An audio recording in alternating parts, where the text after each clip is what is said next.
Competition physics class में आपका स्वागत है और मैं आपके साथ विपिन राजपूत। तो फ्रेंड्स, आज हम ऊष्मा से संबंधित जानकारी प्राप्त करेंगे और इस वीडियो में आप पहला भाग देख रहे हैं ऊष्मा का। तो स्टार्ट करते हैं। पहला पॉइंट है ऊष्मा ऊर्जा का रूप है। तो आप ऐसे कह सकते हैं कि ऊष्मा ऊर्जा का एक रूप है, क्योंकि आपने पढ़ा होगा कि कार्य बराबर ऊर्जा और ऊर्जा बराबर कार्य, और ऊष्मा क्या है? ऊर्जा है। तो इस तरह से आप कई एग्जाम्पल द्वारा देख सकते हैं कि ऊष्मा के द्वारा बहुत से कार्य होते हैं, जैसे कि सूर्य के प्रकाश की जो ऊष्मा होती है उसके द्वारा पानी का गर्म होना, सोलर प्लेट के द्वारा सौर ऊर्जा को विद्युत ऊर्जा बदलना, ये सभी कार्य हैं। और इसका और भी एग्जाम्पल देख सकते हैं कि आपने देखा होगा जो रेलगाड़ी के इंजन होते हैं, वो भाप के जो इंजन होते हैं उनसे हमारी रेलगाड़ी चलती है। उसके अलावा और भी बहुत सारे एग्जाम्पल आपने देखे होंगे। तो आगे बढ़ते हैं। ऊष्मा का मात्रक जूल या कैलोरी होता है। दूसरा पॉइंट है, जो ऊष्मा का मात्रक है वह जूल या कैलोरी है। तो इसमें जूल या कैलोरी इसलिए लिखा है क्योंकि जो जूल आपको दिख रहा है ये एसआई मात्रक है और कैलोरी है सीजीएस मात्रक। कैलोरी को ऊष्मा का व्यवहारिक मात्रक भी कहते हैं। तो इस तरह से आपने सीखा। यहाँ से दो क्वेश्चन जो है ना वो क्लियर होते हैं कि ऊष्मा का जो एसआई मात्रक है वो जूल होता है और ऊष्मा का जो व्यवहारिक या सीजीएस मात्रक है वह है कैलोरी होता है। ओके, आगे बढ़ते हैं। ऊष्मा का एक विशेष मात्रक जो गैस कंपनियों के द्वारा, किसके द्वारा? गैस कंपनियों के द्वारा उपयोग किया जाता है, ये क्या कहलाता है? थर्म कहलाता है। ओके फ्रेंड, आगे देखें आप। तो ऊष्मा का प्रवाह है अर्थात संचरण कैसा होता है? उच्च ताप से निम्न ताप की ओर। कहाँ पर? उच्च ताप से निम्न ताप की ओर। आगे देखें आप। जो ऊष्मा का संचरण है, यह ऊष्मा का संचरण 3 विधियों द्वारा होता है। पहला है आपका चालन, दूसरा है संवहन और तीसरा है विकिरण। इस तरह से आपने देखा कि ऊष्मा का संचरण यानी कि जो प्रवाह है वो 3 तरह से होता है: चालन, संवहन और विकिरण।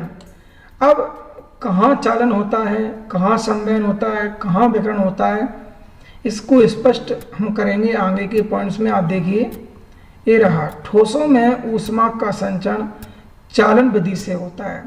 तो ठोसों में जो ऊष्मा का संचरण हो रहा है वो कैसा हो रहा है? वो चालन विधि से हो रहा है। ओके, अब हम आगे चलते हैं। तो हम देखते हैं कि जो पारा है, पारे में ऊष्मा का संचरण कैसा होता है? चालन विधि से होता है। तो ये जो आप देख रहे हैं ये पॉइंट बहुत मोस्ट है, क्योंकि एग्जाम में इसको तो आना ही है, ये पक्का आता है डेफिनेटली। तो आप इसको तैयार करें। ओके, ध्यान रखें इसका कि पारे में ऊष्मा का संचरण लोग संवहन विधि द्वारा लगाए थे, जबकि वास्तव में किससे होता है? चालन विधि द्वारा। अब आगे बढ़ते हैं। आगे आप देख रहे होंगे कि जो पारे को छोड़कर सभी द्रवों व गैसों में, पारे को छोड़कर सभी द्रवों व गैसों में जो ऊष्मा का संचरण है वो संवहन विधि द्वारा होता है। ओके, अगला है विकिरण विधि से ऊष्मा के संचरण के लिए माध्यम की आवश्यकता नहीं होती है। ये पॉइंट भी बहुत मोस्ट है आपके लिए कि जो विकिरण विधि है वो विकिरण विधि से ऊष्मा के संचरण के लिए माध्यम की आवश्यकता नहीं होती है। क्यों?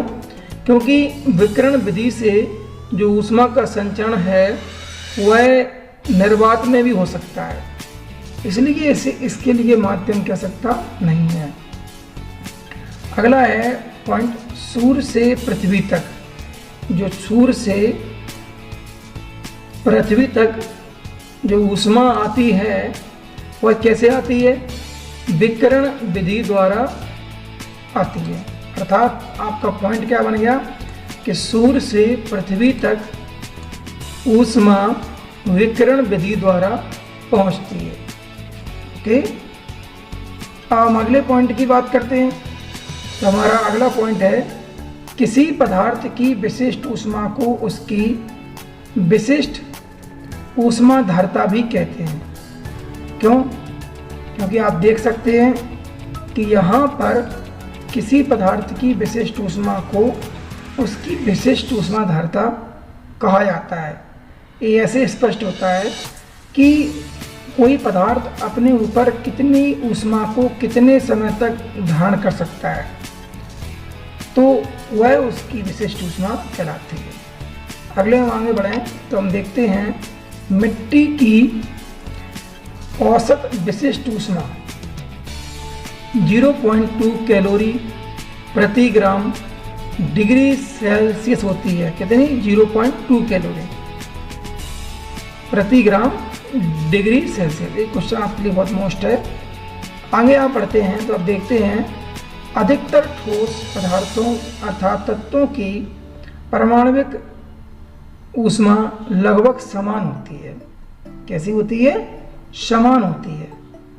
आगे हमने पॉइंट रखा है कि किसी पदार्थ अर्थात यौगिक के आणविक भार तथा उसकी विशिष्ट ऊष्मा का अनुपात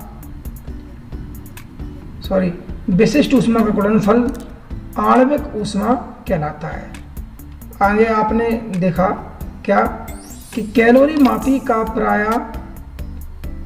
जो कैलोरी मापी होती है, तो कैलोरी मापी को प्राय किसका बनाते हैं? एक क्वेश्चन बहुत मोस्ट है। तो कैलोरी मापी को हम तांबे का बनाते हैं। किसका बनाते हैं? तांबे का। आगे है कैलोरी मापी के द्वारा किसी भट्टी का उच्च ताप भी हम ज्ञात कर सकते हैं। ये भी मोस्ट क्वेश्चन, लेकिन ये बहुत मोस्ट है कि कैलोरी मापी किसका बनाते हैं, तो आंसर था तांबे का। अगला है किसी पदार्थ की ठोस अवस्था की विशिष्ट ऊष्मा इस बात पर निर्भर करती है कि ठोस क्रिस्टलीय रूप में है या अक्रिस्टलीय रूप में। ओके,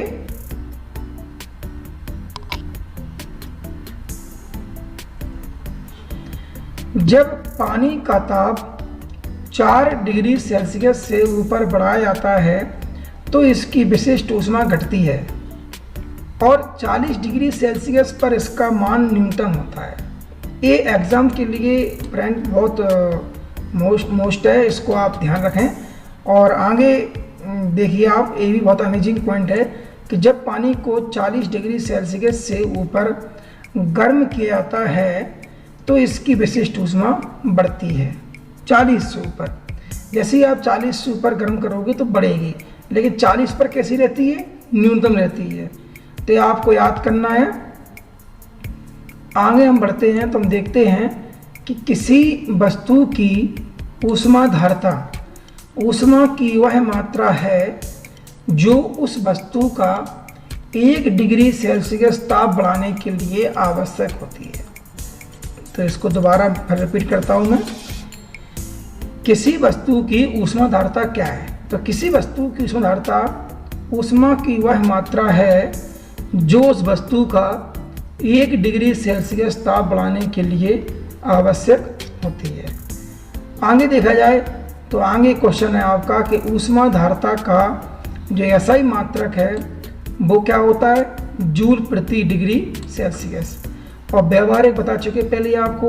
व्यवहारिक मात्रक क्या होता है ऊष्मा का? कैलोरी। तो ऊष्माधारता का क्या हो जाएगा? कैलोरी प्रति डिग्री सेल्सियस। क्या हो जाएगा? कैलोरी प्रति डिग्री सेल्सियस। आगे देखें तो आगे दिया है कि पानी की जो विशिष्ट ऊष्मा है वो सबसे अधिक होती है, यानी कि कोई भी ठोस हो द्रव हो, इन सब में सबसे अधिक पानी की विशिष्ट ऊष्मा होती है। आगे देखें आप,